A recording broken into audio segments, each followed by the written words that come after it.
Nous t'élevons,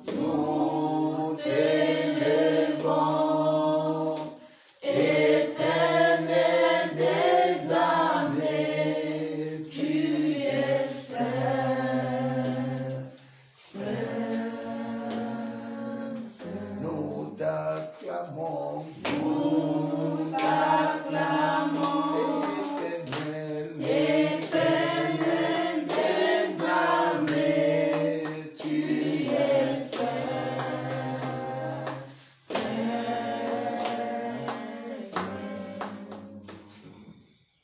Excellent Père de gloire, nous te bénissons et nous te rendons toute la gloire ce matin. Merci Père pour ton amour, ta bonté, ta fidélité. Merci pour la vie que tu nous donnes encore en ce jour, Père. Afin il t'a plu de la vie, afin d'être là ce matin pour t'honorer, Seigneur. Nous sommes là pour t'honorer, pas pour un homme, mais pour te bénir, Seigneur, dans ce lieu que c'est toi qui payes chaque mois, afin que ton nom soit élevé. Nous sommes venus au rendez-vous en ce jour, Père. Nous te disons merci pour la vie, Seigneur, que tu nous as donnée pendant la semaine. D'autres sont morts, d'autres même peut-être ont été empêchés, d'autres sont malades, mais nous, tu nous donnes les forces et la vie d'être là, pas pour se plaire, mais pour te bénir et pour te lever, Seigneur. Sois élevé et sois exalté. Sois honoré, Seigneur. Ton peuple l'a rassemblé de tout cœur pour pouvoir te magnifier, Seigneur. Tu as dit là où il y a une ou deux personnes qui sont rassemblées en ton nom, tu es au milieu de Seigneur. Et je crois ce matin que tu es avec nous, Seigneur. Je crois que tu es là. Et je crois que tu n'es pas là pour nous, mais pour nous aider, pour nous parler. À ce moment, nous voulons parler de ta part, Seigneur. Nous voulons que cette parole, Seigneur, ne soit pas une parole qui va venir pour élever un homme, mais que ce soit une parole qui va transformer une vie, afin que les âmes soient encore plus gagnées pour toi au nom de Jésus. Donc que cette parole vienne transformer le cœur, afin que, Seigneur, ceux qui ont cru en toi vivent selon ta parole, Seigneur. Nous voulons que cette parole vienne, Seigneur, pour changer, Seigneur, les situations dans les pays, dans les nations, dans les villages, dans les familles, dans les vies des uns et des autres, que cette parole vienne pour consoler, vienne édifier et vienne encore, Seigneur, exhorter tes enfants, afin qu'ensemble, Seigneur, nous puissions continuer à te bénir de la vérité. Nous voulons te voir en Dieu, Seigneur. Viens parler ce matin, Seigneur, et que tout ce qui est cher se taise, Seigneur, et que le Saint-Esprit prenne le contrôle. Et que le Saint-Esprit communique ta parole à ton peuple, dispose des cœurs à recevoir ta parole, afin que ça fasse du bien à nos vies au nom de Jésus. Père, nous t'écoutons ce matin, Seigneur. Parle-nous, car nous t'écoutons. Merci, Père, parce que je sais que tu le fais. Que la gloire te revienne. Toi qui paralyses les œuvres des ténèbres, toi qui paralyses les oppositions, tout ce qui va se lever pour s'opposer à ce message dans les cœurs des enfants, que ça soit chassé au nom de Jésus. Et que ce message tombe dans la bonne terre et que ça produise des bons fruits avec tes enfants. Dans le puissant nom de Jésus, je te prie de répondre pour l'éternité. Amen. Peuple de Dieu, bonjour. Et que la paix de notre Seigneur Jésus-Christ avec vous ce matin. Alléluia. Je bénis le Seigneur pour toutes choses, pour cet instant qu'il nous accorde encore. Et ça fait peu de temps nous avons été là. Et moi, Dieu m'a gardé dans la semaine. Donc, si je suis là ce matin, c'est parce que mon Dieu est toujours puissant. Alléluia. Et le Seigneur m'a aussi fait grâce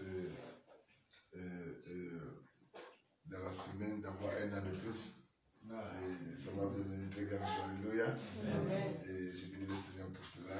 Et je remercie à Dieu pour cette famille spirituelle qu'il m'a donnée, qui est l'église de Jésus, qui m'a fait du bien en semaine avec une bonne surprise que je ne m'attendais même pas par rapport à ces un an de plus. Alors, effectivement, il est bien de servir le Seigneur. Alléluia. Il est bien d'être en Christ parce que là, il te donne une famille, il te donne un nouveau père, une nouvelle mère, un nouveau frère, une nouvelle sœur avec lesquels tu te réjouis pour la gloire du Seigneur. Amen. Que la gloire revienne à Jésus-Christ. Alors, ce matin, bien-aimés, nous allons, par la grâce de Dieu, partager la parole de Dieu dans plusieurs livres de la Bible. Mais là, nous allons d'abord commencer par comprendre sur quoi nous allons parler. Nous allons parler ce matin des faux circoncis. Alléluia. Des faux circoncis. Parce que dans l'église, on parle des circoncis. Dans le monde, on parle des circoncis. Alors, finalement, de quoi il s'agit? Il y a des gens qui se posent des questions tout le temps en ce qui concerne les circoncis. Alléluia. Alors, ce matin, Dieu s'est réveillé. Nous allons parler des faux circoncis. Alléluia. Alors, s'il faut que nous parlions des faux circoncis ce matin, c'est juste parce que dans l'église, nous avons fait une remarque. C'est qu'au fur et à mesure, nous marchons le Seigneur. Souvent, nous nous montrons souvent l'apparence des personnes pieuses, mais alors que nous ne le sommes pas. Et dans l'église, on a toujours aujourd'hui plein de personnes qui se rassemblent, qui s'asseyent, puisque nous avons des lieux où on peut nous rassembler. Et dans ça, à l'intérieur, on se fait confiance. Mais on fait confiance à qui? Il y a des bons et il y a des faux. Et il faudrait que nous puissions maintenant, parce que quelqu'un va dire, mais moi je ne suis pas faux, c'est l'autre qui est faux. Donc on va découvrir ensemble, je dis, qui est faux, qui est vrai. Alléluia. Donc c'est quelques aspects. On ne peut pas le dire de manière totale, mais c'est juste pour que chacun d'entre nous se voie pour savoir est-ce que vraiment je suis ce que je dis ou bien je suis autre chose. Alléluia. Et c'est la parole de Dieu qui doit être un miroir pour nous, pour se mirer, se regarder et voir qu'est-ce que nous sommes. Et tout ça, c'est pour nous aider, nous exhorter à pouvoir marcher selon la parole du Seigneur. Amen. Parce que nous sommes imitateurs de Christ. Amen. Donc voilà, bien aimés, lorsque nous parlons de la circoncision, selon les littéraires, ils disent que la circoncision, selon le monde, c'est l'excision totale ou encore partielle du prépuce, donc un rituel pratiqué sur les jeunes garçons, juifs et musulmans. Donc quand on parle de l'excision, ça veut dire que, ou bien encore on parle d'excision totale ou bien encore partielle du prépuce pour les jeunes garçons là, on prend souvent des petits idées là et on enlève la peau de ces et on jette du prépuce. C'est ça qui est cette peau là, on la jette. Et c'est de ça qu'on parle dans l'hôpital quand tu t'en vas, quand nous étions petits, nous avons 3 ans, 4 ans, 5 ans. On est parti, les petits garçons. Il y a des jeunes gens aujourd'hui, quand tu dis qu'on va voir le docteur pour le français, il va commencer à courir. Parce qu'il a un mauvais souvenir de ce qui s'est passé. Parfois, tu veux donner la plante, on te met le pain comme ça, mais tu vas marcher comme ceci. Ça fait très mal. Alléluia. Donc, on dit qu'on est. Si on parle de la circoncision ici, si on parle de la circoncision, ça veut dire que quelqu'un dont on a enlevé ce prépuce, il va dire que lui est circoncis. Et parmi nous les garçons, quand on se retrouve souvent entre nous, on demande son maître, toi tu es circoncis quand ils sont petits. C'est pour ce qui se maintenant, nous sommes grands, on ne le pose plus. Mais quand même, ces questions restent encore. Parce qu'il y a d'autres gens qui disent qu'ils ne sont pas encore circoncis. Et souvent, ça devait être une forme de moquerie et tout. Mais est-ce que dans l'église, est-ce qu'on va encore parler de ce genre de choses? Non, la circoncision sur l'église, c'est vrai que c'est pareil, mais c'est une autre forme. Alléluia. Et c'est ce que nous allons voir ensemble ce matin. Parce qu'il faudrait d'abord que nous sachions d'où vient la circoncision. Comment est-ce qu'on se retrouve en train de couper les zizi? D'où vient cette intelligence? Ce n'est pas les docteurs qui ont amené cela. C'est premièrement une institution divine. Alléluia. C'est Dieu qui institue ça. C'est lui qui donne cette instruction en premier à son serviteur Abraham. Abraham à l'époque. Pour comprendre ça, on va lire la parole dans le livre de Genèse, chapitre 17. Genèse 17, partir du verset 9 au verset 26. On va lire rapidement parce que c'est très important ce passage. Genèse, chapitre 17, verset 9 à 26. Puis Dieu dit à Abraham, mais toi, tu garderas mon alliance, toi et ta postérité après toi, d'âge en âge. Voici mon alliance que vous garderez et qui sera entre moi et vous, et ta postérité après toi. C'est que tout mâle parmi vous sera circoncis. Donc Dieu parle de l'alliance à Abraham et il dit, voici l'alliance qui sera entre moi, tout mâle parmi vous, donc tout homme. Amen. Quand on parle de mâle, là, on ne parle pas des animaux, on parle des humains, dans le peuple de Dieu. Allons-y. Et vous circoncirez votre chair, et ce sera un signe d'alliance entre moi et vous. À l'âge de 8 jours, tout mâle sera circoncis parmi vous dans vos générations, tant celui qui est né dans la maison que celui qui y achète, et que celui qui acheté à prix d'argent de quelques étrangers que ce soit, n'est point de ta race. On ne manquera pas de circoncis celui qui est né dans ta maison et celui qui a été acheté de ton argent. Et mon alliance sera dans votre chair une alliance éternelle. Les circoncis, le mâle qui qui ne se circoncira pas dans sa chair sera retranché d'entre ses peuples. Il a violé mon alliance. Alléluia. Dieu dit à Abraham, quant à Saraï, ta femme, tu ne l'appelleras plus Saraï, mais Sarah, princesse, est son nom. Et je bénirai, et même je te donnerai d'elle un fils. Je la bénirai et elle deviendra des nations. Des rois de peu sortiront d'elle. Alors Abraham tomba sur sa face et il rit et dit en son cœur, naîtrait-il un enfant à un homme âgé de 100 ans? Et Sarah, âgée de 90 ans, enfantera-t-elle? Et Abraham dit à Dieu, puisse Ismaël vivre devant moi. Et Dieu dit, certainement, Sarah, ta femme, va t'enfanter un fils et tu l'appelleras Isaac. En parenthèse, rire. Et j'établirai mon alliance avec lui, en alliance éternelle pour sa postérité après lui. Je t'exauce aussi touchant Ismaël. Voici, je le bénis et je le ferai croître et multiplier très abondamment. Il sera père de 12 princes et je ferai de lui une grande nation. Mais j'établirai mon alliance avec Isaac, que Sarah t'enfantera à cette époque l'année prochaine.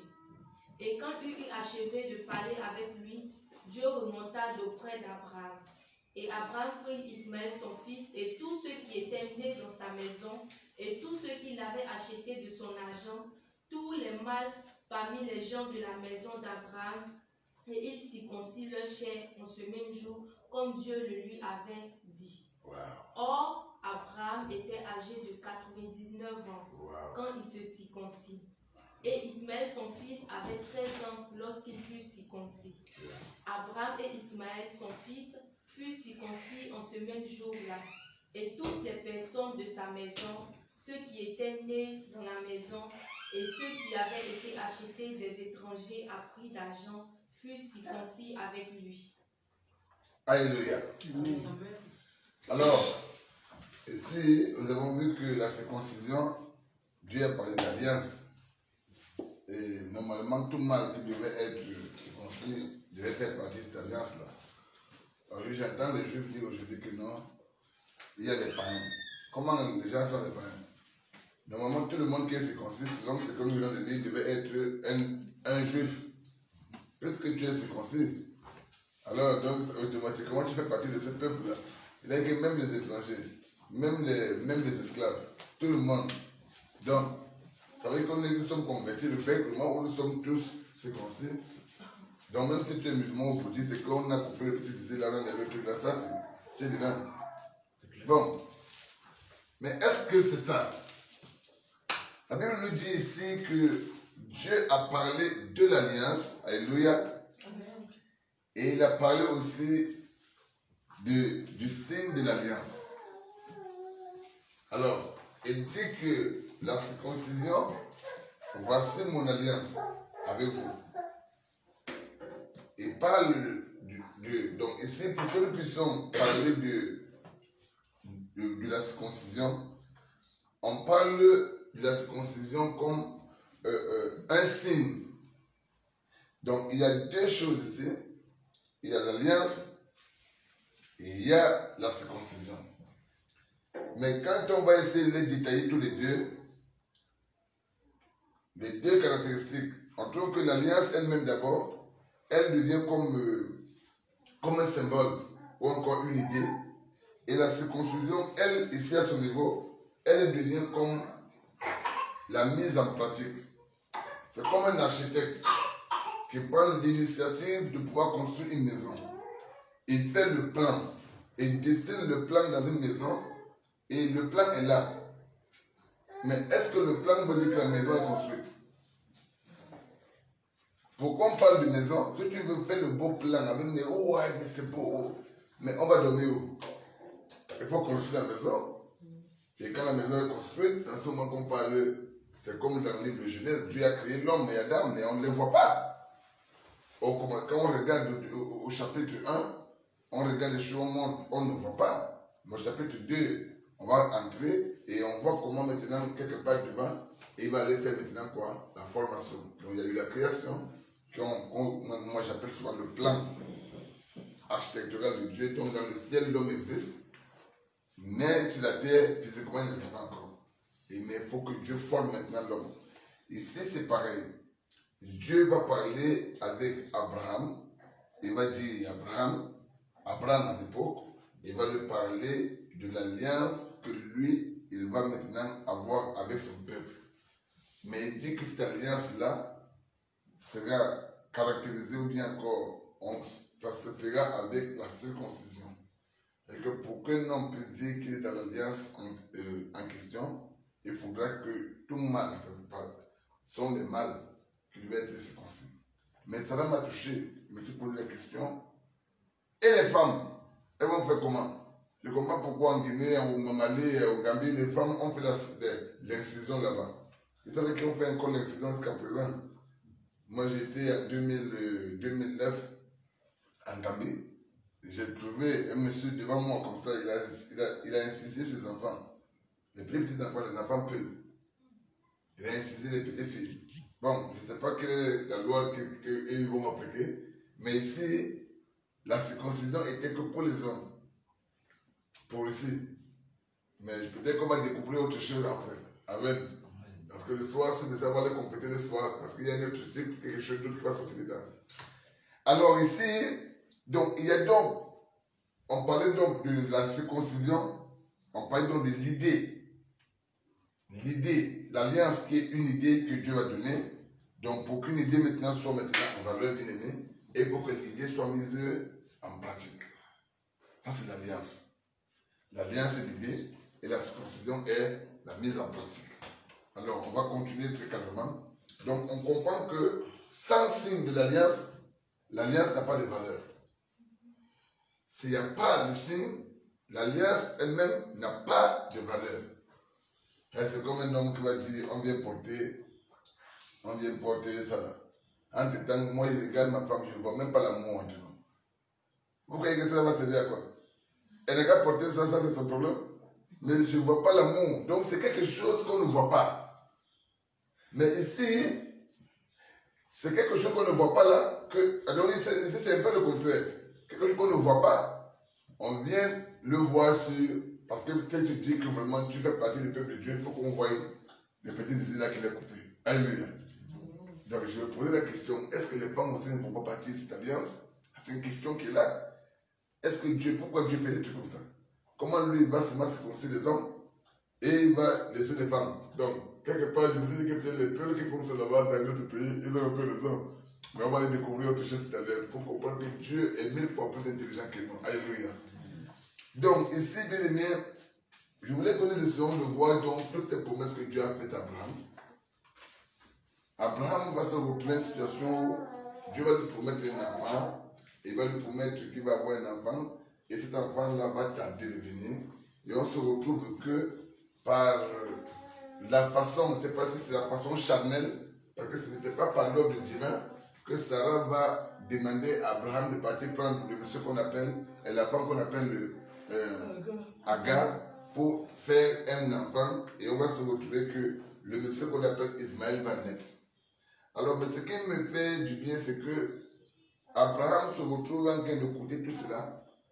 La première personne qui va connaître la circoncision, c'est Abraham lui-même. Abraham va connaître la circoncision le même jour que son fils, et avec les esclaves, parce que c'est là où la loi de la circoncision a commencé. Mais qui a circoncis Abraham? Abraham s'est circoncis lui-même. Waouh! C'est facile. Un homme garçon de... Alors qu'il a été circoncis à quel âge? À 99 ans. Il avait un bébé étant non circoncis. Et cet enfant n'est pas un enfant selon la promesse du Seigneur. Donc, Ismaël est né avant la circoncision d'Abraham. Mais ce jour, lui aussi a été circoncis à 13 ans. Il est grand. Mais entre-temps, la loi dont on doit faire ici, la circoncision, n'est plus une loi qui va se faire quand tu as 90 ans ou bien 99 ans. Non, on va trouver que la loi de la circoncision va être après 8 jours. Mais lui, il a été est circoncis à 99 ans, son fils à 13 ans. Ça doit commencer à me faire bizarre la tête. Et c'est lui-même qui a pris le couteau et il a coupé son petit zizi lui-même. Ça fait trop mal, n'est-ce pas? Est-ce que tu es prêt à faire ça aujourd'hui, toi, garçon?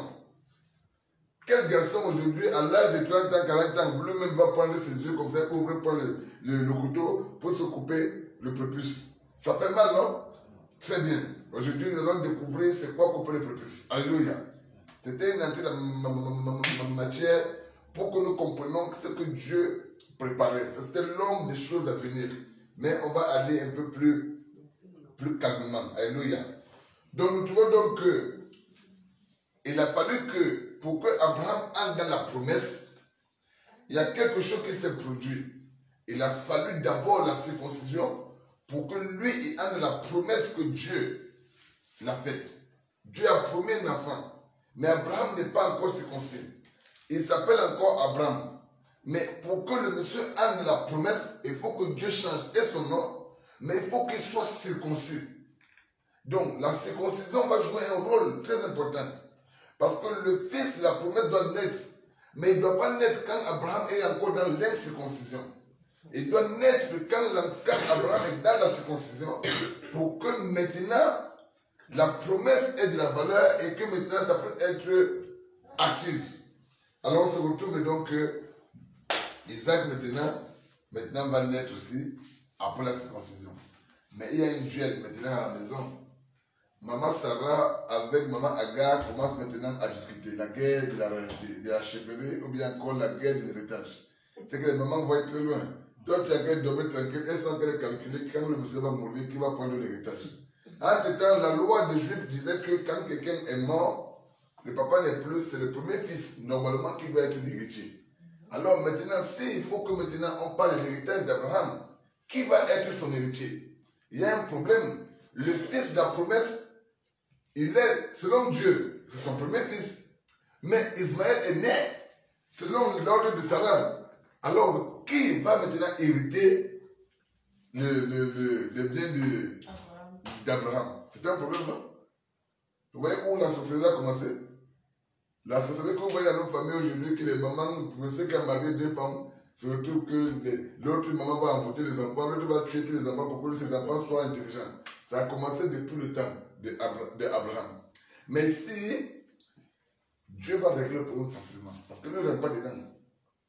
La lutte va commencer, les jalousies maintenant. Agar maintenant va gonfler comme ça, puisque maintenant c'est son fils qui est le fils aîné. C'est lui qui va être maintenant l'héritier. Ah, Sarah, regardez ce que ça ne marchera pas ici. Et même il y a une discussion entre Ismaël avec Isaac. Ça, c'est un message que je dois venir prêcher après avec l'aide du Seigneur. La discussion entre Ismaël avec Isaac, c'est une discussion qui va jusqu'au jour d'aujourd'hui, nous parlons, ça continue. Les Ismaélites avec les enfants d'Isaac, jusqu'au jour d'aujourd'hui, il y a bagarre.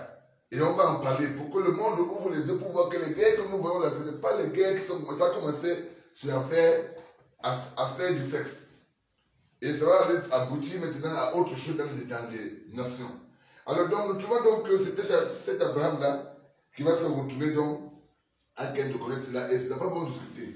Oh mais non, c'est moi qui dois être l'héritier, disons-le. Oh c'est moi. Oh mais non, moi j'ai été circoncis. Oh, à 13 ans, moi j'ai été circoncis. Ismaël va lui dire, qu'on appelle le petit Isaac, va dire au gars que toi tu as perdu seulement un peu de sang. On t'a coupé le petit zizi, mais moi je vais aller perdre tout mon sang. Parce que lui va être donné totalement. Bref, il y a une différence là-bas, non? Et là maintenant ça commence à nous amener à autre chose. Parce que Abraham a fait, moi je dis Abraham est le monsieur qui a fait les deux circoncisions. Il a fait deux types de circoncision. Et la première circoncision était celle de la chair. Celle où on a coupé son prépuce, il a coupé son prépuce. Maintenant, il y a maintenant une seconde circoncision qui va se faire. C'est après cela que nous allons mieux avancer. Alléluia. Donc ici, nous trouvons donc que dans cette discussion entre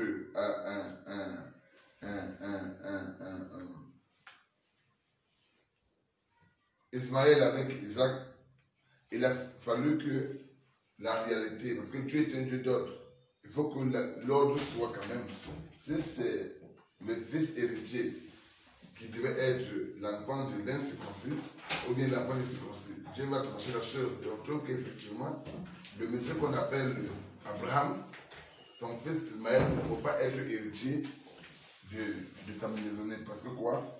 Il était fait selon la chair, la volonté de la chair et non la volonté de Dieu. Alléluia. Parce que c'est Sarah qui a donné l'ordre à ce monsieur d'aller faire des enfants. Donc, il fallait maintenant que les choses se passent autrement. Il fallait un héritier à Abraham. Alléluia. Donc, quand les deux mamans ont commencé à discuter, vraiment, ça a commencé à troubler la tête de papa Abraham. Papa Abraham va courir vers Dieu maintenant pour dire qu'il m'attend. Mais l'affaire là, ça commence à être dérangeant. Puisque Sarah demande qu'il faut qu'on chasse Agar. Mais Abraham regarde, il aime son fils Ismaël. Tu sais, il y a des choses qu'on aime souvent qui ne sont pas importantes pour nous. Alléluia. Il aime son fils Ismaël. Mais quand il va commencer à crier, Dieu va dire non, écoute, tu ne me parles pas de ça. Parce que quand tu partais père Ismaël, là, tu ne m'as pas demandé. Donc tu vas aller écouter maman Sarah qui t'a parlé et tu gères la situation. Puisque toi, tu as fait à ta manière. Alléluia. Et c'est ce qui nous arrive souvent. Parfois, nous, encore la paix de Dieu, on fait comme nous voulons. Quand ça chauffe maintenant, on vient courir chercher Dieu. Non, tu n'as pas commencé avec Dieu, tu ne vas pas finir avec lui. Tu vas commencer seul et tu termines ça seul. Alléluia. Dieu lui a dit, mon Dieu, retourne là-bas dans ton coin là. Il y a la grâce, hein? La grâce. Ah, vous voyez la grâce, n'est-ce pas? Vous parlez de la grâce parce que vous êtes têtu. Alléluia. Donc le monsieur, il est parti, il dit que non, retourne chez ta maman là-bas, va gérer ta situation. Maman Sarah dit, le petit là, il ne va pas grandir ici. Allez, dehors, out, on l'a mis dehors. Mais comme Dieu est amour, Dieu a béni Ismaël, quand même, c'est un fils d'Abraham. Alléluia. C'est son sang qui coule dans ses veines, il a béni, il a dit que Dieu lui sortira 12 princes, et quand on a les détails, on trouve que même dans l'Arabie Saoudite aujourd'hui, on trouve des princes qui sont au niveau de Dubaï et tout ça. Cette promesse n'est pas une promesse qui est venue d'ailleurs, c'est sort de la bénédiction que Ismaël avait reçue. Alléluia. Et ça fait partie de tout cela. Il était reparti vers l'Arabie, c'est là-bas que tout a continué. Donc c'est son gens là-bas. Bon, ça on en parlera un autre jour.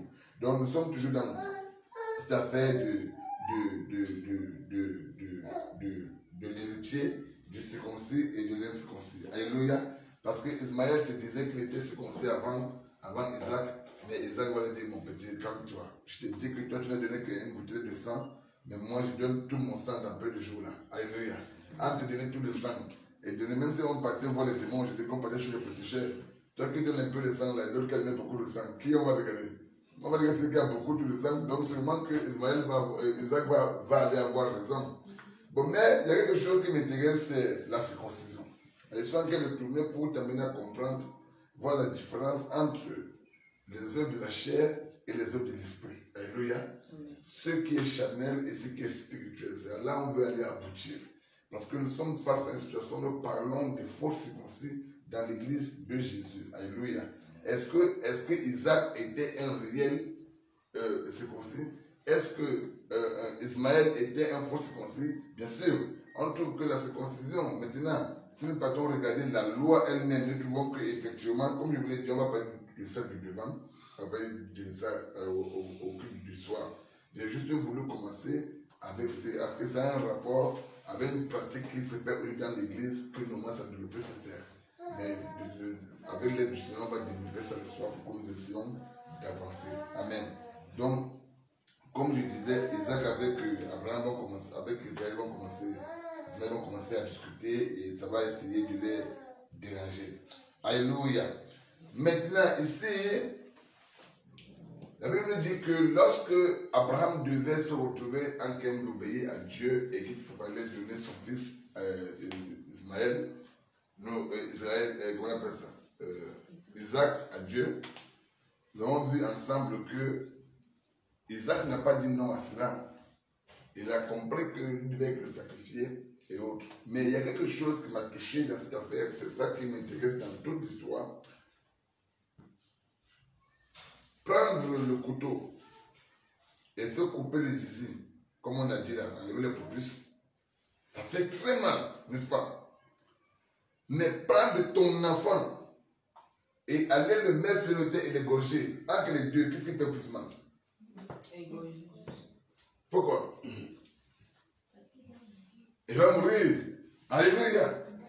Donner son fils est plus difficile que couper les zizi. On va mettre les piments dedans avec le sel, tu vas guérir. Ça, c'est pas un problème. Alléluia. Mais par contre, si c'est une affaire de tuer son fils, il va revenir en vie comment? Donc, nous comprenons que Abraham, sa marche avec Dieu est une marche de la foi. Depuis le commencement, un homme qui ne te parle, tu ne le connais pas, tu te dis sors, entre au désert, tu laisses ton père, ta mère, tu t'en vas comme ça. De nos jours là, qui on va dire ici là que Dieu te dit, bon, il faut aller en Somalie là-bas, tu vas dire que ce n'est pas Dieu qui t'a parlé. Vous voyez, il y a des gars, ils voient seulement Dieu quand c'est aux États-Unis. Mais pour aller en Somalie, pour parler de Dieu là-bas, non, ce n'est plus Dieu parce qu'ils voient la misère. Mais l'homme de la foi ne voit pas comme ça. Alléluia.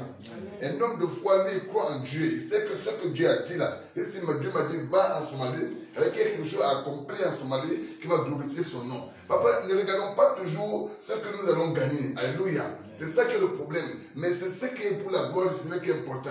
Si je vais demain en Somalie et que les Somaliens donnent leur vie à Jésus-Christ de Nazareth, gloire à Jésus. Je serai l'homme le plus riche dans mon esprit. Amen.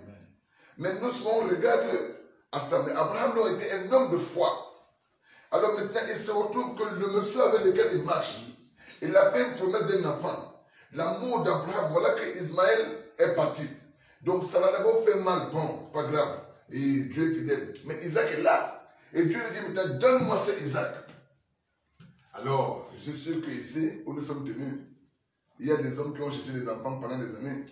Et toi, maman, qui a cherché des enfants, même quand on tape ton enfant, tu te fâches. Il y a des mamans, quand tu tapes l'enfant, tu te fâches. Je sais, ce qu'on a qu'à parler là aujourd'hui, j'ai vu ça vraiment à Sonja. Où j'étais en train de taper la maman, un enfant qui est très têtu. Quand il voulait taper l'enfant, la maman n'était pas contente, même son père. Mais ils n'avaient pas le choix. Ils sont restés, mais ça avait mal comme ça. Et ça arrive. Taper seulement l'enfant là. Oh, même à la maison, il y a souvent une discussion entre papa et maman. Oh, maman va prendre ça, c'est mon fils, c'est eux. Elle est oubliée qu'ils ont fait ça à deux. Parce qu'elle voit à la douleur comment est-ce qu'elle a cherché l'enfant. Donc, il y a donc Abraham qui cherchait l'enfant, un héritier. Et c'est lui, Dieu lui dit, bon, donne-moi l'enfant là. Oh, mais Dieu, toi, tu es comment? Est-ce que ce n'est pas un démon qui m'a parlé? Qui va dire que c'est Dieu qui l'a encore parlé? Dieu mange les hommes maintenant, donne-moi l'enfant là, c'est Dieu, je veux, tu me donnes un sacrifice. Waouh! Tu vas aller le mettre là-bas, aujourd'hui, tu vas le livrer. Bien-aimé, c'est à partir de ce que j'avais compris que le monsieur qu'on Abraham était vraiment un homme de foi. Non pas de la foi, notre foi est une foi chrétienne pour regarder les bancots avec les petites voitures et les maisons. Mais le monsieur là, son seul fils, il l'a dit à Dieu, oui, je vais lui donner. Et il a pris le monsieur, il a lié, il a pris le bois, tout les couteaux, le feu, il a tout gardé. Il dit, petit, accompagne-moi, on va leur offrir, on va faire un sacrifice à Dieu. Ah bon? Et le petit aussi a dit oui. Mais le petit n'a pas dit oui comme s'il était trop bête. Parce que la Bible nous enseigne que quand il s'était en train de monter la colline, il a dit à ses serviteurs, vous restez ici là, moi et mon fils, on va aller donner. On va aller faire l'Holocauste à l'Éternel. Mais quand ils vont aller offrir ce Holocauste, mais ils montent en coup de roue, le petit regarde le bois, il regarde tout, il dit, mais papa, on va ouvrir, mais on va mais voici le bois avec le couteau, je vois le feu, tout, mais l'agneau que tu vas aller donner là-bas, il est où? Toi, tu me montres seulement le couteau, mais où est l'agneau? Non, il dit que non, l'agneau, l'Éternel pourvoira. Ah, l'Éternel pourvoira là, le petit a compris que l'agneau là, c'est lui-même. Alléluia. Ouais, il a compris ça. Mais Abraham, comme il était un prophète, il a dit l'Éternel pourvoira sans savoir. Mais l'Éternel a pourvu, oui ou non? Quand ils sont arrivés sur l'autel, le gars a assumé. Le petit là, Abraham était vieux. Un homme qui appelle l'enfant à 99 ans, au temps d'Ismaël. Regarde le temps qu'Isaac est né. Regarde l'âge qu'Isaac avait. Pour qu'on se retrouve, mais il ne pouvait plus avoir les mêmes forces. Mais il a dit au monsieur, viens là.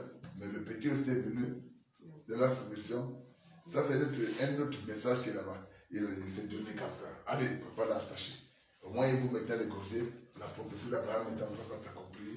Dieu va donner un mouton qui va sortir. Le mouton, là, on parlera de ce mouton-là. Alléluia.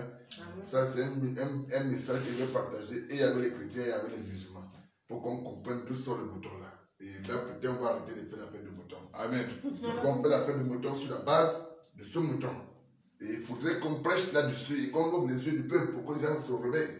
Mais ici, quand même, le monsieur a accepté de donner son fils. Bien aimé. Quand j'ai vu Abraham prendre le couteau pour couper la tête de son fils, il dit, mais Seigneur, le gars là, lui, ce n'est plus la foi, c'est autre chose. Alléluia. J'ai compris donc que Dieu voulait ici, parce que ça fend le cœur, égorger ton propre fils. C'est pas petite affaire. Mais il était prêt pour ça. Et il a accepté, il s'est mis à l'œuvre. Donc, quelque part, ce que Dieu recherchait en Abraham, ce n'était pas d'abord la circoncision selon la chair, mais la véritable circoncision que Dieu cherchait en Abraham était la circoncision selon le cœur. C'est ça que Dieu cherchait. Parce que le véritable amour de Dieu n'est pas sur des choses visibles, mais c'est dans l'intérieur de notre cœur. Voilà pourquoi vous avez l'habitude de dire que même le réveil spirituel dont on parle, le réveil spirituel n'est pas basé sur ce que nous faisons. Non, ça commence dans le cœur de l'homme. Parce que l'amour de Dieu réside en l'intérieur de nous. Pour que maintenant nous puissions aller pratiquer quelque chose, ça commence d'abord à se concevoir à l'intérieur. Alléluia. Si Abraham n'avait pas conçu cela, il ne peut pas accepter aller couper la tête de son fils. Et Dieu a compris que là, son cœur maintenant est prêt pour le servir. Là maintenant, il va se manifester. Alléluia. Amen. Alors c'est ça qui était le nœud de notre point. Il fallait qu'on décèle pour dire que nous sommes donc chrétiens aujourd'hui. Est-ce que nous devons aussi maintenant repartir aujourd'hui pour aller faire les mêmes choses? Bien aimé, je ne crois pas. Parce que Isaac est parti là à l'autel, c'était comme Jésus qu'on est parti déposer à l'autel. Alléluia. Oui, l'autel, la croix est un autel. Pour moi, c'est le plus grand autel que Dieu a déposé. Il a fait le plus grand sacrifice pour l'humanité. C'est là où Christ est parti mourir. Tout son sang s'est versé là-bas. Et nous nous sommes sauvés à cause de son sang. Peut-être que Isaac donc devait être maintenant l'homme des choses à venir. Et Dieu a montré que bon, par là, à partir du sacrifice de Isaac, maintenant la circoncision ne sera plus une circoncision charnelle, mais ça sera une circoncision spirituelle. C'est ça qui nous concerne, toi et moi qui sommes en train d'écouter ce message aujourd'hui. Et ça ne peut plus être comme au temps d'Abraham, comme il a continué à le faire aujourd'hui, ou quand un bébé est né. Vous voyez qu'aujourd'hui, même quand chez les musulmans, quand un homme quand on fait un enfant, que c'est un enfant mâle, on se retrouve qu'après 8 jours, on va aller faire qu'on appelle là, on va aller faire la circoncision, on dit qu'on va donner son nom, on rase la tête, et ils appellent ça le baptême. Ils appellent ça le baptême. Aujourd'hui, on va développer tout cela avec la grâce du Seigneur. Et maintenant, on se retrouve que les 5 femmes, ils vont faire 7 jours. Ça dépend du temps de pays, mais comme dans ce que je fais dans l'Afrique de l'Ouest où j'ai fait des tours, même ici, c'est ce que je vois. Dans l'Algérie, partout, ce que je vois un peu. Donc, il y a des jours pour les femmes, il y a des jours pour les hommes. Mais spécialement pour donner le nom. Et on donne le nom après. Donc, on donne le nom du jour de cette circoncision en principe. C'est ce que les Juifs aussi faisaient. C'est une pratique juive. Ils n'ont pas pris ça ailleurs. Ça, c'est une pratique juive. Et je crois quand même que s'ils disent qu'ils sont des Ismaélites, quelque part, ils sont aussi des Juifs parce que Ismaël était un fils d'Abraham. Il a connu la circoncision selon l'ordre du Seigneur. Alléluia. Donc, c'est quelque chose qu'on va en parler un autre jour du Seigneur. Donc, maintenant, la question maintenant était de savoir quoi? Prendre l'initiative d'aller se circoncire comme Abraham l'a fait, c'est un engagement. Alléluia. C'est un engagement parce que quelqu'un ne l'a pas forcé. Il pouvait dire que bon, mais moi je ne veux pas faire la circoncision de la chair même d'abord. Mais il a pris un engagement d'aller se circoncire. C'est un engagement parce qu'on a dit que la circoncision elle-même, elle est le signe de l'alliance. L'alliance est là. Comme on le dit, tout le monde parle de l'alliance. Mais la Bible dit que Dieu avait déjà un signe. Il avait donné un signe d'abord à Noé concernant l'alliance. Vous voyez que dans chaque époque, il donne un signe. Il a donné un signe à Noé concernant l'alliance. Il a parlé de l'arc-en-ciel. Mais au temps de ce qu'on appelle maintenant Abraham, il parle une affaire maintenant de se couper le prépuce. Et ça devient comme le signe de l'alliance. Et pour que maintenant tu fasses partie de cette alliance-là, il n'y aura pas un autre signe qu'on regarde ta circoncision. Alléluia. Donc ça veut dire qu'aujourd'hui, et c'était le cas aujourd'hui, chacun d'entre nous peut vivre comme il veut. Parce que bon, je sais que s'il y a circoncis, bon, je n'ai plus un problème. Et je sais que si Jésus est venu, c'est parti au ciel. Ça, c'était l'époque d'Abraham. Alléluia. Maintenant, l'époque de Jésus, est-ce que la circoncision est pareille? Peut-être, on va comprendre tout à l'heure, c'est ça qui nous intéresse. Donc nous voyons donc que ici, bien aimé, prendre l'initiative de pouvoir se couper un zizi, c'est vraiment prendre un engagement véritable. Alléluia. Et cela nécessite beaucoup de courage. Beaucoup de courage. Même pour aller tuer son fils, il faut beaucoup de courage. C'est pour dire que toi qui n'es pas encore dans le Seigneur, ou bien qui es encore dans le Seigneur, tu as comme impression que les choses sont un peu compliquées au début. Je t'annonce que pour pouvoir atteindre le but, il faut que tu prennes le courage et que ton engagement soit vrai. Alléluia. Si tu as mis un engagement chef ou tu as un code, tu vas retourner parce que ça va. Dedans là, c'est pas petit à petit comme les gens croient. Oh non, l'évangile, quand tu es venu au Seigneur, tu vas avoir mariage. Non, c'est pas ça qui est le problème. Annonçons aux gens ce qui est au milieu. Dites-leur qu'il y a quelque chose qui va faire mal quelque part. Alléluia.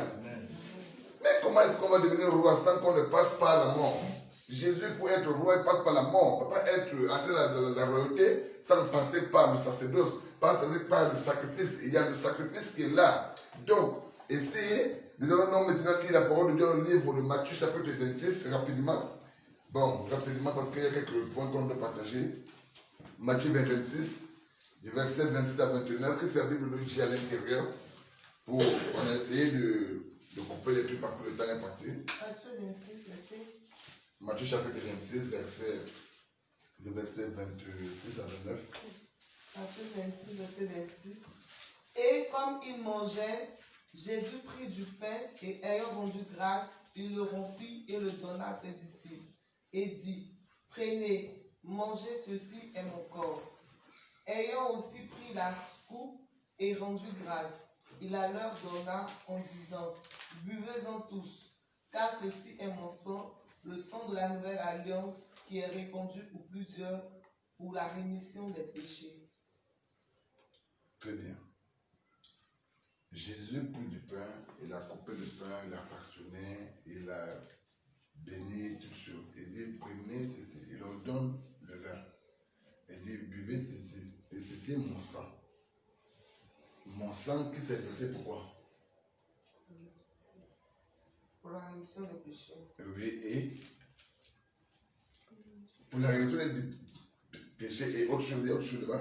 Verset 29. Oui. Or, je vous dis que désormais, je ne boirai plus de ce fruit de la vie. Amen. Il n'a pas parlé de la nouvelle alliance là-bas? Au début. Voilà, c'est ce que je veux qu'on relise, s'il vous plaît. Car ceci est mon sang, le sang de la nouvelle alliance. Le sang de la nouvelle alliance. N'oubliez pas qu'on avait appris ici, dans le livre de Jérémie, chapitre 31, on avait appris que Dieu avait promis aux Juifs qu'il va tisser une nouvelle alliance aux jours qui viennent, et une alliance qui ne sera pas comme l'alliance qui a été faite selon le Père. Alléluia. Donc il parlait de l'alliance qui a été avec Abraham. L'alliance avec Abraham ne va pas être abolie, mais ça sera une nouvelle, c'est-à-dire une autre manière. Parce que quand ce que Noé avait avec Dieu, parce qu'Abraham n'est pas l'ancêtre de Noé, c'est Noé qui est l'ancêtre d'Abraham. On se retrouve que Noé se retrouve à une situation où il va maintenant avoir une alliance avec Dieu, mais quand Dieu va venir maintenant rencontrer Abraham, il va avoir une autre forme d'alliance.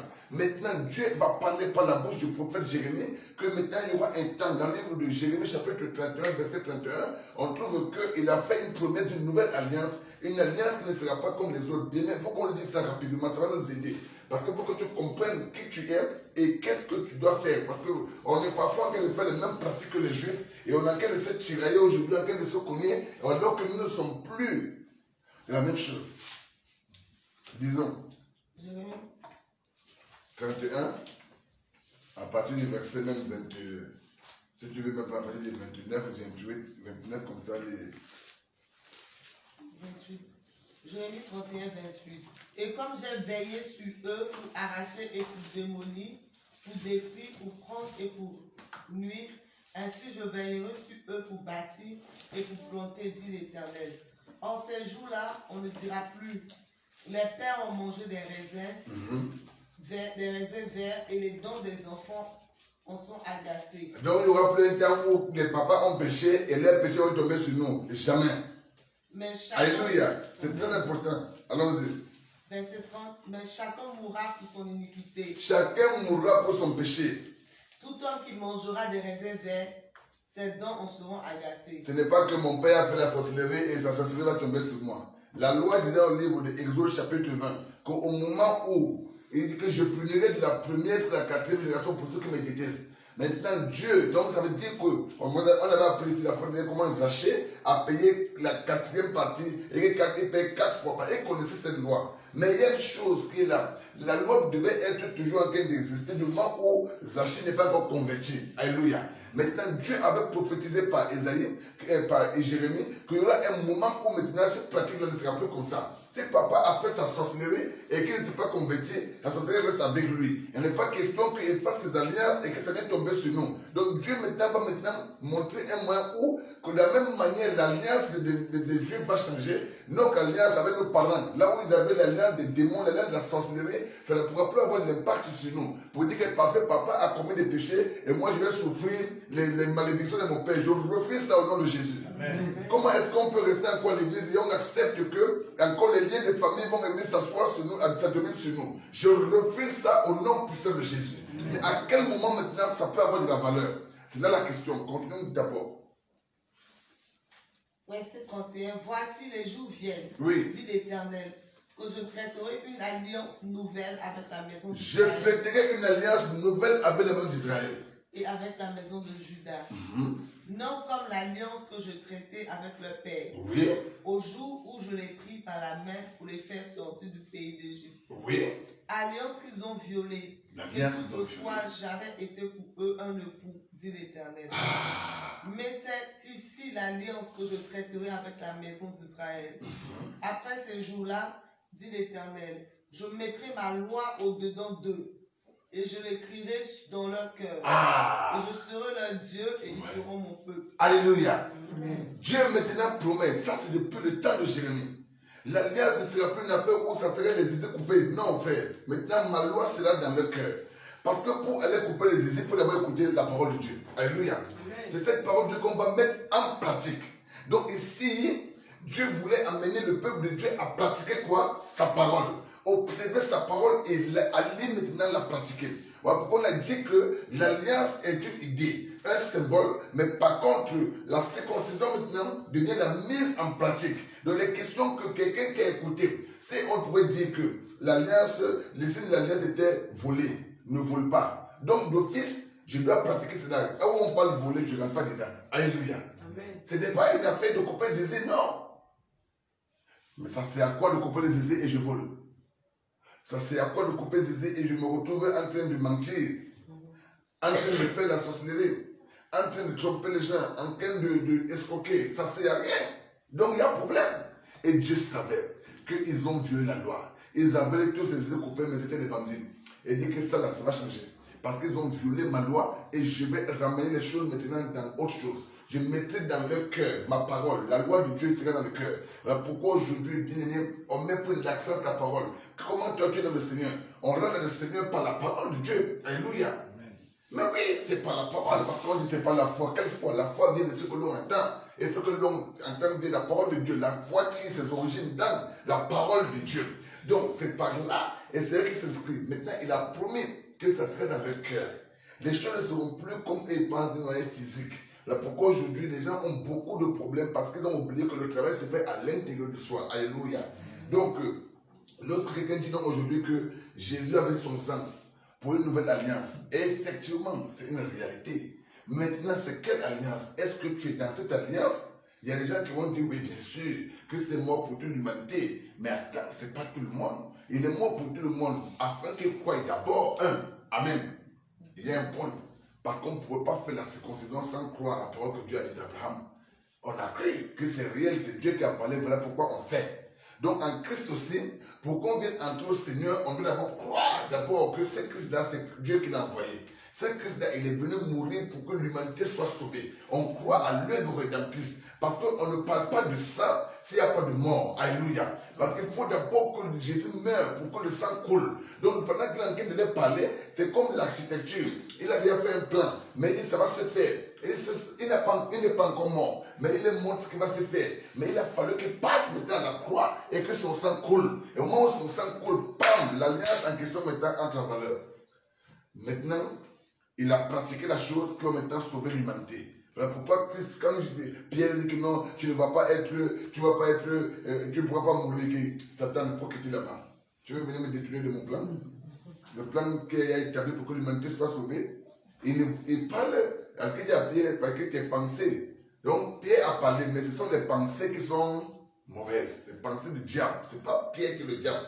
mais que ses pensées. Et Satan qui a sauvé ça, non Dieu. Donc pour dire que je dois sauver l'humanité, mais le sang doit couler. Il faut que le sang coule.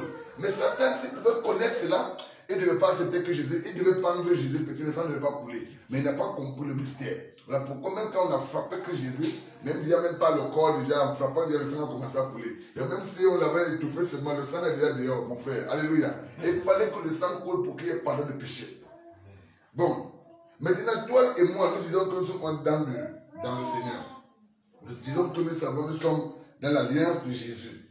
Mais or, nous avons trouvé ensemble que l'alliance est fondée, l'alliance ne peut être fondée et ne peut avoir la valeur que lorsqu'on met en pratique la parole de Dieu qui a été dite. Alléluia. Alors maintenant, quelle est donc la parole que toi tu mets en pratique aujourd'hui? Quelle est cette parole que tu mets en pratique? On dit que pour que l'alliance soit valable dans notre vie, il faut qu'il ait la soumission de la chair à l'esprit. Il faut que notre chair là, se soumette à la loi de l'esprit.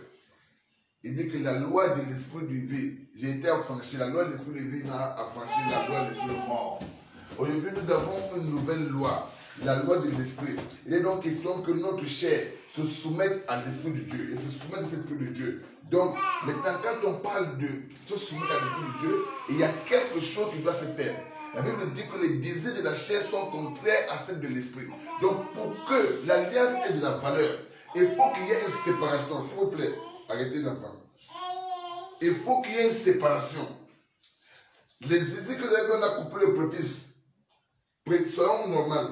Si aujourd'hui on prend un homme normal, même de 30 ans, 40 ans, et qui n'est pas encore circoncis, peut-être s'il y a des femmes qui sont mariées ou sont comme ça, ils peuvent me dire que c'est vraiment le monsieur là, quand il va faire des urines, il doit encore sentir mauvais, il y a des urines qui restent à l'intérieur du prépuce sûrement. Mais par contre, c'est différent, c'est qu'on a coupé. Mais avec Abraham, il y a eu séparation. La chair a été coupée. La peau a été coupée. C'est là-bas qu'il y a la saleté. Le petit fait comme ça, il a compris que ce n'est pas une petite affaire. Donc, ça a été coupé, ça fait mal. Mais si cela a été coupé, c'était pour montrer que lorsque Dieu va renouveler l'alliance, l'alliance maintenant va être une alliance qui permettra à ce que la chair et l'esprit soient mis, ça devient deux choses différentes. Alléluia. Et maintenant, il y aura séparation entre les choses de la chair et les choses de l'esprit. Aujourd'hui, nous sommes en train de parler aujourd'hui. Les choses charnelles, pour pouvoir ancrer les choses spirituelles, il faut une véritable séparation des choses charnelles. Alléluia. Tu ne peux pas vivre dans la chair et dire que tu vas obtenir les bénédictions de notre spirituel. Ça ne marche pas comme ça. C'est ici la véritable circoncision. C'est ici la véritable circoncision. Mais quelle circoncision? On va donc lire la parole de Dieu ensemble. Est-ce que nous allons donc maintenant aller, si on restait dans la circoncision sur la chair, ce que a fait d'alliance, les femmes ne sont pas dedans? Oui, c'est qu'aucune femme n'est dedans, parce que c'était dit que c'était les hommes qui devaient faire la circoncision. Donc aujourd'hui, alliance avec Dieu. Or, l'alliance de Christ était une alliance pour l'humanité entière, hommes et femmes. Il n'a pas fait de précision comme au temps d'Abraham, où on va dire que non. Donc ici, Dieu a vraiment prévu qu'en ce temps, le monde entier sera sauvé. L'humain, ce n'est pas une affaire d'homme, ce n'est pas une affaire de femme, ce n'est que la coque qu'on voit là. Parce que selon l'esprit, l'âme n'a pas de sexe, l'âme n'a pas l'âme n'est ni homme ni femme. Alléluia. L'esprit n'a pas cela. C'est la chair qui nous montre ces choses. Mais c'est l'humain. Et Dieu veut sauver l'humain. Maintenant, on va maintenant regarder quelle circoncision toi. Parce qu'on a parlé de fausses circoncisions. Alléluia. Donc nous devons savoir que où nous sommes tenus. On a besoin de la circoncision véritable. Une véritable séparation. Alors, quand on regarde Jésus ce qu'il a dit, et que celui qui veut me suivre n'a qu'à renoncer à lui-même, qu'il se charge de sa croix et qu'il vienne après moi. Renoncer à quoi? Renoncer aux œuvres de la chair. Alléluia. Un homme qui veut marcher avec Christ dans l'esprit, un homme qui veut entrer dans l'alliance de Christ, doit d'abord commencer à renoncer à lui-même. On va lire un passage de Bible. On va voir quel type de circoncision le chrétien, lui, pratique aujourd'hui. Est-ce que c'est encore les yeux coupés ou bien c'est autre chose? Parce que nous avons déjà compris que l'alliance doit changer. Donc la pratique aussi doit changer. Là, on va lire la parole de Dieu dans le livre de Romains chapitre 2, verset 17. Rapidement, de 17 à 29. Pour que l'homme comprenne. Parce qu'aujourd'hui, nous-mêmes les pasteurs, parfois on veut conduire les gens, mais nous sommes encore même les charnels. Mais peut-être que Romain va nous ouvrir les yeux pour montrer qu'on peut être pasteur et être un incirconcis. On peut être un homme qui vient à l'église et être un incirconcis. Romains chapitre 2, verset 17 à 29. Verset 17. Oui. Toi donc, qui portes le nom de juif, et qui te repose sur la loi, et qui te glorifie en Dieu, qui connaît sa volonté et qui discerne ce qui est contraire, étant instruit par la loi, qui croit être le conducteur des aveugles, la lumière de ceux qui sont dans les ténèbres, le docteur des ignorants, le maître des saints, ayant dans la loi la règle et la science de la vérité. Toi donc, qui enseignes les autres, tu ne t'enseignes pas toi-même. Tu prêches de ne pas dérober et tu dérobes. Toi tu dis ne voler pas et toi tu voles. Tu dis de ne pas commettre l'adultère et tu commets l'adultère. Tu vas dire aux gens, non, faites ce que je vous dis, mais ne faites pas ce que je fais. Tu en as abomination. Ça c'est ça un pasteur? Est-ce que ça c'est un vilain pasteur? Ça c'est un vilain homme de Dieu? Toi tu vas dire aux gens, bon moi je vais aller coucher avec les filles, mais vous ne couchez pas avec les filles. Quitte là-bas, tu couches avec les filles, on va coucher avec les filles, tous. Ça c'est quelle affaire comme ça? Si tu veux nous enseigner, sois clair, sois un modèle. Si tu dis aux gens, coucher avec les filles n'est pas bon, mon type, marie-toi d'abord et toi-même ne couche pas avec les filles d'autrui. Alléluia. C'est quoi le mensonge comme ça? Allons-y. Ça, on parle de la circoncision, on a que de parler. Allons-y. Tu en as en abomination les idoles et tu commets des sacrilèges. Et toi, tu commets des sacrilèges. Toi qui te glorifies de la loi, tu déshonores Dieu par la transgression de la loi. Car le nom de Dieu est blasphémé à cause de vous parmi les gentils, comme cela est écrit. Wow. Il est vrai que la circoncision est utile. Observe la loi. Non, relis là-bas. Il est vrai que la circoncision est utile si tu observes la loi. Si tu observes la loi. Donc, ce n'est pas couper zizi qui est important. C'est l'observation de la loi. Donc, c'est là où maintenant la circoncision devient utile. Mais ce n'était qu'après de couper petit zizi là, c'est ça? Vous avez menti. Allons-y. Oui. Mais si tu es transgresseur de la loi, de circoncis, tu deviens incirconcis. Si tu transgresses la loi, ça veut dire que la loi que Dieu a donnée au peuple d'Israël, si tu la transgressais, même si tu étais déjà circoncis, déjà coupé, tu deviens quoi? Incirconcis. Donc ça veut dire que, et qui peut mettre toute la loi en pratique aujourd'hui? Donc tous ces gens-là, c'est des menteurs, ce sont des incirconcis. Personne n'est juif. Et mal, si on doit suivre la parole de Dieu, parce que personne ne peut dire qu'il va pratiquer toute la loi. Aucune personne, aucune personne, aucune. Et il n'y a que Christ Jésus seul qui l'a fait. Même dans le Coran, il est écrit, le seul homme qui n'a pas péché, c'est Jésus-Christ de Nazareth. Le seul. Le seul qui n'a pas péché. Je me suis posé la question, mais ça c'est quelle affaire? J'ai demandé à un ami un peu, donc les autres prophètes ont péché que oui, mais qui ne va pas pécher que non? C'est seulement le Messie. Issa, Al-Masih. Donc Jésus seul n'a pas péché. Donc voilà pourquoi il est venu pour dire qu'il a accompli la loi. Alléluia. Il l'a accompli pour nous. Parce que toi et moi, on ne peut pas. On ne peut pas. Il n'y a pas quelqu'un qui peut dire ici. Même les pasteurs qui prêchent tous les jours que non, sanctifiez vous. Il n'a qu'à se lever les doigts. Je suis là, moi aussi, je regarde. Pour dire que quand il voit les filles passer avec les djinns là-bas, il ne dit regarde pas les filles là pour commencer à penser tout dans leur tête. C'est le péché. Péché égale péché. Péché égale péché. Donc ça veut dire que quelque part, tous ces gens qui se disent des juifs avec des idées coupées, ce sont des gars qui ont péché aussi. Donc ils sont maintenant, la circoncision est devenue l'incirconcision. Allons-y, continuez. Verset 27. Et si l'incirconcis de la naissance accomplit la loi, il te condamnera, toi qui, avec la lettre de la loi et la circoncision, est transgresseur de la loi. Et il dit que si l'incirconcis de naissance, c'est quelqu'un que lui, il est né, il n'est pas circoncis, et lui pratique la loi, lui va te condamner, toi qui t'es dit circoncis alors que tu ne pratiques pas la loi. Alléluia. Et c'est parce que chrétien dans les oreilles ouvertes. Allons-y.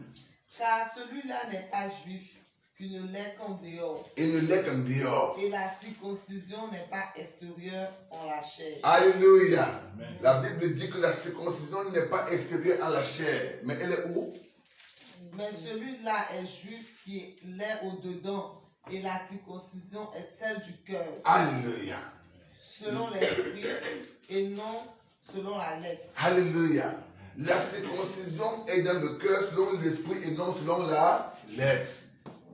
Toi tu dis que non, toi tu connais la loi et tout. Voilà pourquoi aujourd'hui, il faut que nos frères, bien aimés, si tu crois être sauvé en Christ, sois tranquille. Arrêtons de condamner les gens à tort et à travers. Parce que quelqu'un a porté la robe comme ça, toi tu crées une loi et tu vas la condamner pour qu'il va partir en enfer. Attention, attention, chrétien, attention. Qu'on fasse attention avec ce que nous faisons. Parce que quelque part, nous, comme c'est ce que Christ a fait sur la croix n'était pas important. Qui a pu pratiquer toute la loi? Il n'a qu'à se lever les doigts. Qui est sur la terre qui dit qu'il n'a jamais, qui ne pêche pas? Donc il est question qu'on prenne en fasse attention. Alléluia. Amen. On va arriver là-bas, pas parce qu'on va dire que tu allais pécher. Non, mais on veut juste te dire qu'il faut qu'on fasse attention à ce qui sort de notre bouche. Fais attention. Donc pour dire que la circoncision est dans le cœur. 1 Corinthiens chapitre 7, au verset 19. 1 Corinthiens 7, 19. On va finir rapidement les versets bibliques pour que tu saches qui est le chrétien, qui est le vrai circoncis. C'est celui-là qui conçoit les choses dans le cœur. Il ne regarde plus les choses de la loi. Mais lui, la loi de Dieu maintenant est dans son cœur. Ce n'est plus que parce que j'ai coupé les désirs, mais je vis ça en moi. Je sais en moi que je ne dois pas voler. Je n'ai pas besoin d'un signe autre pour mentir aux gens. Mais en moi, quand même l'esprit va venir pour que... Parce que rien ne peut se faire sans que ça soit conçu. Avant d'aller coucher avec la fille de trouver, tu vas d'abord concevoir. Avant d'aller voler l'argent de trouver, tu vas d'abord concevoir. Mais une fois ça vient à l'esprit, il dit Satan, dégage. Alléluia. Amen. Et comprendra que le monsieur là, il est prêt. Dégage tout de suite. Et c'est ça. Oui, maman. 1 Corinthiens 7, 18. Oui, bon, allons-y, de 18 à montant. Parce que c'est 19 qui m'intéresse, allons-y. Ah, d'accord. Quelqu'un a-t-il été appelé étant circoncis, qui demeure circoncis? Quelqu'un a-t-il été appelé étant incirconcis, qui ne se fasse pas circoncire? La circoncision n'est rien, l'incirconcision n'est rien, mais l'observation des commandements de Dieu est tout. Alléluia. Quelqu'un a-t-il eu un bouquet de ses copains qui reste comme ça? Parce qu'il ne va plus aller prendre le papier qu'on a jeté, il venait courir ça. Et celui qui n'a pas aussi coupé ça, qui ne se casse pas la tête, oh non, si tu n'es pas circoncis, c'est que tu n'appartiens pas à Dieu. Non, non, ce n'est pas dans ça maintenant. Gardez ton truc comme ça, tu vas te laver, c'est bon. Mais il dit, ce qui est important, c'est l'observation de la parole de Dieu. Alléluia. Observer et mettre en pratique. C'est pas que tu te tiens devant les gens, tu bavardes, et toi-même maintenant, quand on te regarde, les gens vomissent. Le pasteur là, oui, à part les fausses accusations. Parce qu'il y a des gens aujourd'hui, ils sont mandatés par Satan pour accuser les pasteurs faussement. Ils auront aussi la récompense des accusateurs. Alléluia. Ce que Dieu a fait avec Satan là, ils vont voir ce qui va les arriver. Ils se disent des hommes de Dieu et ils sont là pour accuser des gens faussement. Ils mentent sur les hommes de Dieu parce qu'ils veulent détruire l'armée de Dieu comme ça. Ils veulent que les gens perdent confiance aux généraux que Dieu a mis sur la terre pour faire son œuvre. Mais eux ici, ils auront la récompense de Dieu. Dieu va de leur part, ils vont comprendre ce qui se passe. Mais quand ça concerne l'homme de Dieu, la mise en pratique. La mise en pratique. Colossiens chapitre 2. Verset 4 à 15. Colossiens chapitre 2, verset 4 à 15.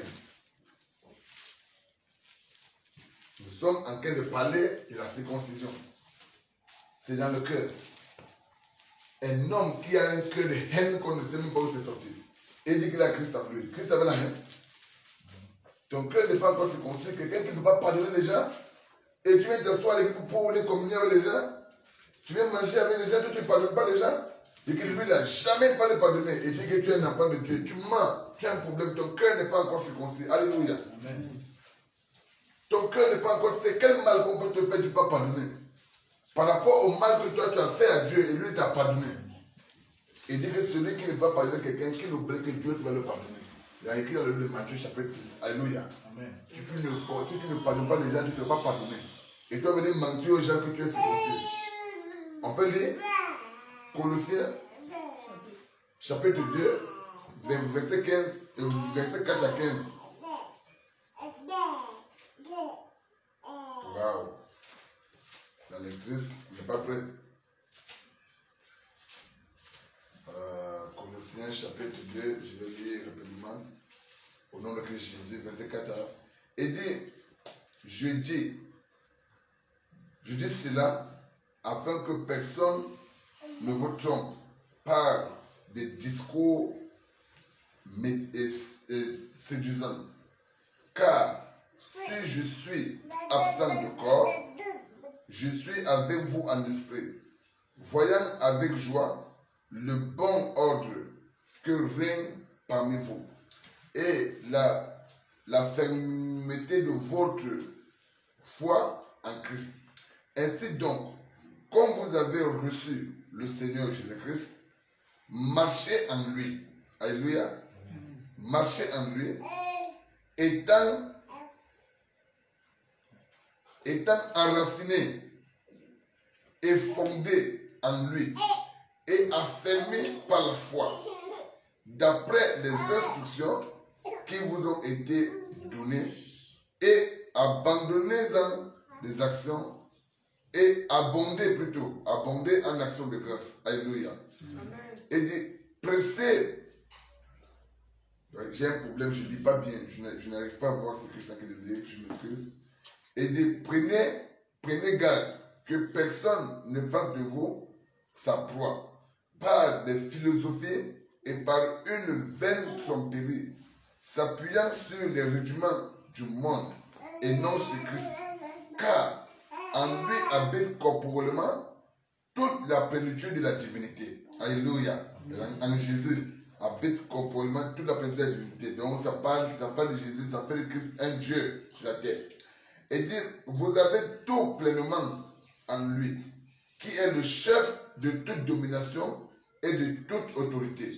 Et c'est en lui que vous avez été circoncis d'une circoncision que la main n'a pas faite. Alléluia. Et dit, mais de la circoncision de Christ, qui consiste dans le dépouillement du corps de la chair. Alléluia. Et dit, ayant été ensevelis avec lui par le baptême, vous êtes aussi ressuscités en lui, avec lui, par la foi en la puissance de Dieu qui l'a ressuscité des morts. Alléluia. Et dit, vous qui étiez morts par vos offenses et par l'incirconcision de votre chair, il vous a rendu à la vie avec lui en vous faisant grâce pour toutes nos offenses. Et dit, il a effacé l'acte dont les ordonnances nous condamnaient et qui subsistait contre nous. Il a dépouillé en le clouant à la croix, et il a dépouillé les dominations, les autorités, et les a livrées publiquement en spectacle en triomphant d'elle par la croix. Alléluia. La main de l'homme, ce n'est pas elle qui donne la circoncision à un chrétien, c'est le Christ. Alléluia. La circoncision sur le Christ consiste au dépouillement de la chair. Là où nous sommes tenus aujourd'hui, un homme qui était dans l'adultère, on n'a pas besoin de prendre un couteau pour couper ton cœur, tu vas mourir. Mais c'est toi qui dois te faire violence maintenant, parce que tu es parti crucifier l'adultère sur la croix. Alléluia. Tu es parti crucifier l'idolâtrie sur la croix. Et souvent on nous fait paniquer. Oh mais non, si vous ne faites plus les mêmes choses là au village, la télévision va vous tuer. Christ a dépouillé les dominations. Alléluia. Il a dépouillé les ordonnances, il a dépouillé les esprits impurs. Quand on parle de domination, ce sont des catégories, des généraux qui sont les lieux célestes. C'est eux qui envoient les démons pour venir se lier avec les sorciers pour pouvoir faire des pratiques mystiques. Mais c'est eux les chefs qui décident dans les nations, c'est eux qui décident dans les villages, c'est eux les chefs. Mais Christ les a cloués à la croix. Il les a déstabilisés. Donc moi particulièrement, s'il y avait un fétiche dans ma famille et que moi j'ai cru en Jésus, je renonce à ça au nom de Jésus. Et je n'ai pas peur de ce fétiche. Parce que le jour où il se tiendrait debout, je le paralyse seulement qu'avec une parole. Terminé. C'est ça un homme de foi. Oh mais non, on doit encore faire ce truc-là. Non, le sang de Christ a coulé, c'est plus puissant que le sang, plus puissant que les démons, plus puissant que les objets, plus puissant. Donc il n'y a pas de panique, frère. Tu es né de nouveau, tu es en Christ Jésus. L'alliance qui était entre toi et tes parents et que les démons de la famille pouvaient t'attaquer, l'alliance est coupée par ta foi en Jésus-Christ de Nazareth. Elle ne peut plus t'atteindre. Ta bénédiction vient de Dieu. Ta puissance vient de Dieu. Maintenant, c'est eux maintenant qui ont besoin de toi. Parce que maintenant, toi, tu n'es plus l'un d'eux. Tu es né de nouveau. Et quand tu reviens de tes frères maintenant, tu sais bien ce qui peut passer. Tu ne vas pas les condamner, mais tu les aides à sortir de là avec l'Esprit du Seigneur. Alléluia. Donc ici, il n'y a pas de peur. Quand tu es né de nouveau, tu es séparé des autres de la chair. Et la circoncision n'est pas celle qui a été faite par le couteau, mais celle qui est faite par l'épée de Dieu à l'intérieur de nous. La parole de Dieu qui vient nous transformer, ça change notre intelligence. Comme on dit sur le métanoïa, ça transforme notre manière de réfléchir. Alléluia. Voilà pourquoi le même peut dire que ne vous conformez pas au siècle présent. Et dit que mais soyez renouvelés, soyez transformés par le renouvellement de l'intelligence. Le Romains chapitre 12. Donc il est question que nous soyons fidèles. On lit le Deutéronome, mais on ne va pas lire Deutéronome parce qu'il y a plus assez de temps. On va lire Philippiens 3, versets 2 à 3, des petits versets. On va les lire les 3 versets et on va se séparer parce que moi je dois aller dans un autre culte ailleurs. Il y a des questions qu'on gagne un temps. Mais je voudrais que tu comprennes exactement ce que tu as fait. Philippiens chapitre 3. Vous voulez qu'on gagne un temps?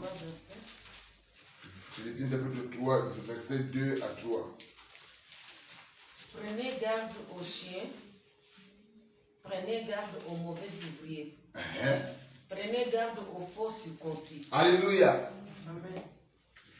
Oui. Car les circoncis, c'est nous qui rendons à Dieu notre culte par l'Esprit de Dieu, qui nous glorifions en Jésus-Christ et qui ne mettons point notre confiance à la chair. Alléluia. Il y a des gens qui mettent le cœur aux œuvres de la chair, à l'argent, à leur beauté, à leur ceci. Il y a des gens même qui font des miracles au nom des démons. Mais comme les hommes sont assoiffés des guérisons, je ne sais pas de quoi, ils sont mélangés dedans. Il y a des hommes qui viennent faire la divination de l'église. Dieu m'a dit, oh, c'est les démons qui les parlent. Il y a des hommes qui sont établis dans le monde des ténèbres, alors que Satan les a établis. Ils sont élevés à une dimension, et quand ils deviennent un endroit où il y a les démons, tous les démons se soumettent à lui. Et bien même encore, ils donnent des informations de ce qu'ils ont fait dans la nuit. Et quand ils donnent les révélations, comme c'est réel, ils disent que oui, c'est Dieu. C'est pas Dieu. Et Dieu, faites attention aux fausses circoncis. Alléluia. Nous ne glorifions pas Dieu selon la chair, nous glorifions Dieu selon l'Esprit de Christ qui est en nous. Donc tout ce qu'on doit faire, c'est avec l'Esprit du Seigneur. Voilà pourquoi Église de Jésus. Il est question que tu comprennes ce soir qu'il y a des forces circoncis dans l'Église. Il y a des gens qui vont s'asseoir avec vous et vont manger avec vous, mais à l'intérieur d'eux, ce sont des loups. Ce sont des loups, des sorciers. Ils mangent des gens comme ça, le sang coule. Et puis ils mangent quelqu'un, ils vont venir s'asseoir ici. Mais je prie au nom de Jésus que dans toute assemblée tu seras assis. S'il y a un sorcier qui mange des gens, que la main de Dieu, le Père de Dieu fracasse ces démons au nom de Jésus. Amen. Il faut que les gens commencent à mourir un à un. Là, la crainte va revenir dans l'église de Jésus. Amen. Et je demande à Dieu que tout faux type qui va venir un jour dans l'église, un pasteur qui vient avec la magie, quand il monte son peuple, il meurt là-bas en même temps.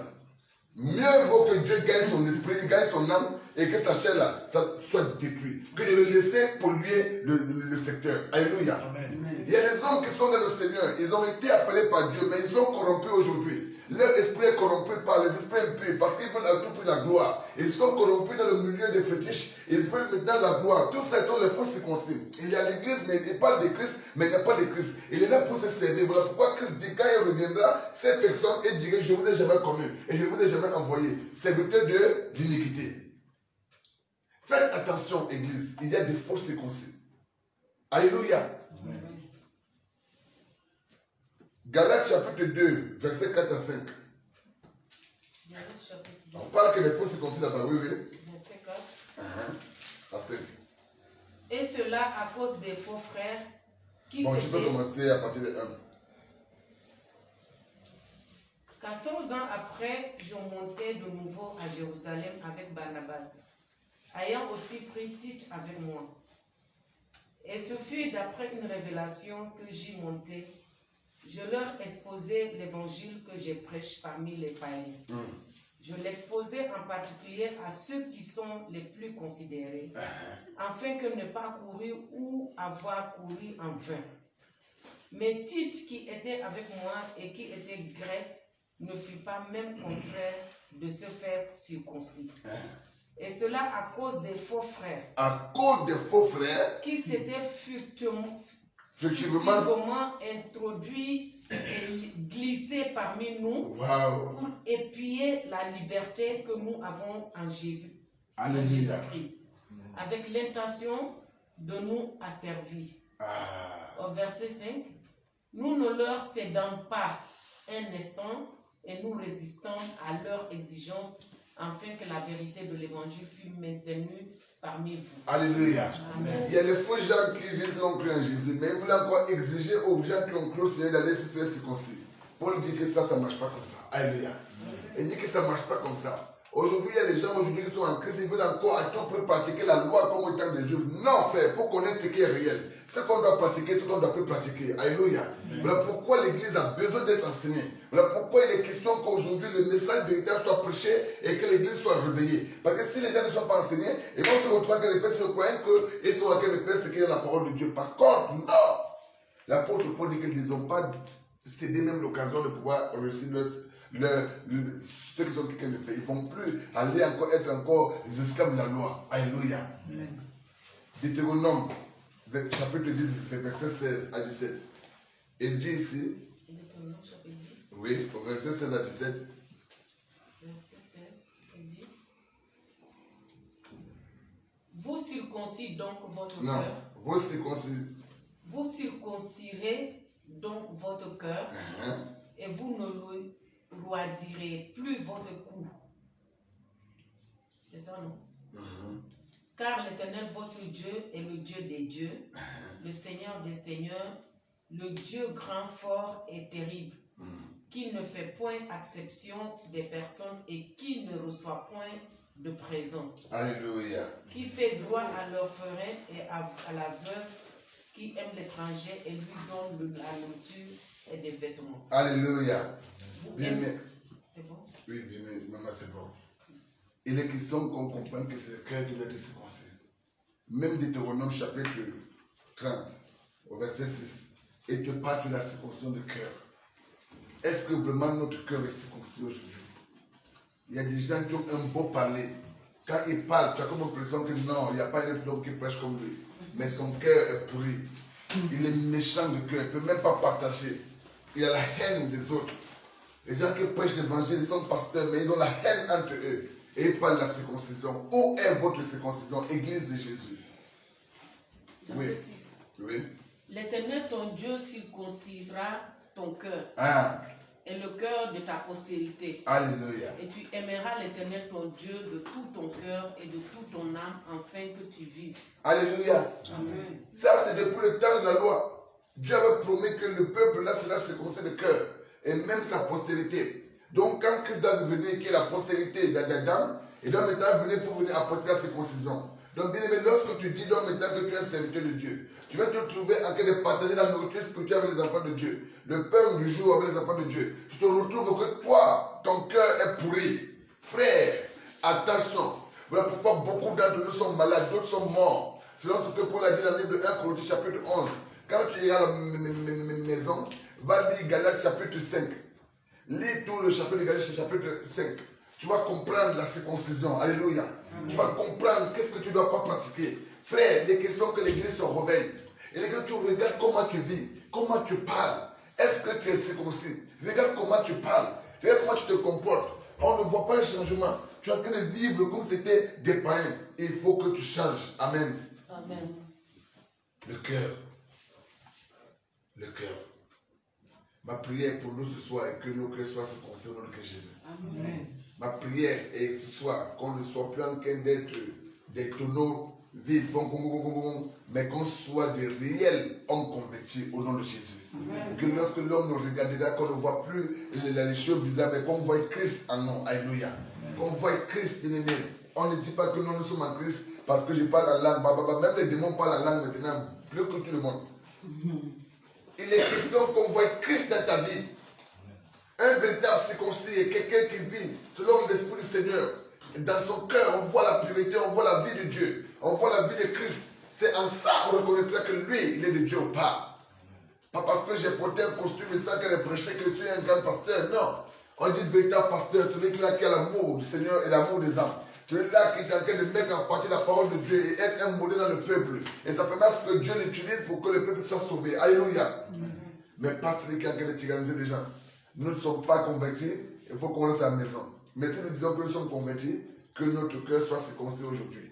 Et que notre Dieu, qu'on puisse l'aimer dans notre cœur, dans notre âme. Qu'on le serve avec joie. Et que Jésus-Christ soit glorifié. Alléluia. Donc, je vais m'arrêter à ce niveau juste parce que nous sommes pressés. Mais je dois revenir te parler de cette affaire d'Abraham avec le monsieur qu'on appelle Isaac. On en parlera. C'est un message très fort. On va reparler de ça. J'ai joué juste parce que je voulais nous amener à comprendre quelque chose d'autre. Mais on va en parler là-dessus. Et je sais que Dieu va nous faire grâce. Bien, là où tu es tenu et que tu as les difficultés de pardonner, tu vas mettre la main dans ton cœur, notre Jésus. Toi qui as les difficultés de concevoir les choses, tu as les difficultés de prendre une décision, tu as souvent les œuvres de la chair qui te maintiennent encore en captivité, tu n'arrives pas à pouvoir prendre une décision. Peut-être tu es quelqu'un qui a la masturbation, tu es quelqu'un qui est dans un péché vraiment qui te fatigue alors que tu aimes Dieu. Tu vas mettre la main dans ton cœur et on va prier notre Jésus. Dans le nom de Jésus, Seigneur, nous savons que tu as la capacité de transformer. Donc que tu as la capacité de changer, Seigneur. De la même manière, Père Saint, tu t'es manifesté dans ma vie, Seigneur. Lorsque j'étais encore dans une vie de débauche sexuelle, une vie de masturbation, une vie de vol et de mensonge, Seigneur. Père de gloire, il ne t'a pas pris des millions de jours, mais il t'a pris un seul temps pour me changer, Seigneur. Et je crois que si tu as eu à me changer, c'est avec que tu peux à tout le monde, Seigneur.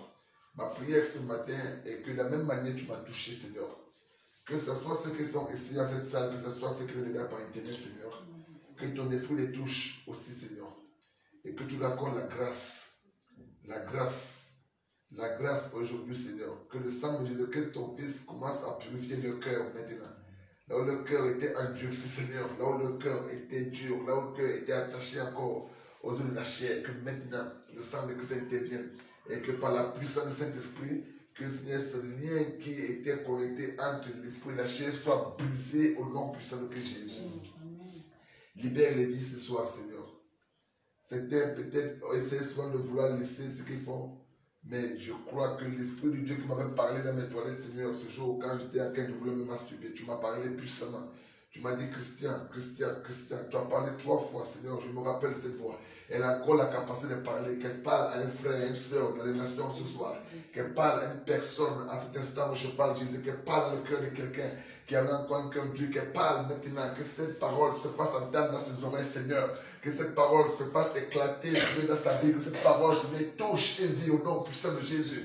Cette parole libère une vie, Seigneur, que Père Saint, tes enfants ont envie de vivre une vie de pureté, de mariage, mais Père, les liens sont encore là, les liens de la chair sont en train de fatiguer. Père, je prie au nom de Jésus qui est de Nazareth, que par la puissance de l'Esprit Saint, qui est omniprésent, que maintenant ton vent souffle dans le cœur, que le vent de la puissance de Dieu soit pour dégager ce qui était négatif maintenant dans le nom puissant de Jésus. Tu es capable de le faire, Seigneur. C'est toi seul qui peux nous circoncire, Seigneur. C'est toi seul qui peux faire circoncire le cœur. Il n'y a personne d'autre. C'est toi qui sondes les cœurs et les reins, Saint-Esprit. Maintenant, pénètre les vies. Voilà maintenant ton rôle, ô Saint-Esprit. La Bible dit que toi, ton rôle était de nous convaincre du péché. Le temps a sonné, Père, que tu convainques ton peuple du péché. Que chacun voit le danger qui devient et que chacun abandonne le nom de Jésus. Donne la force de résister, Seigneur.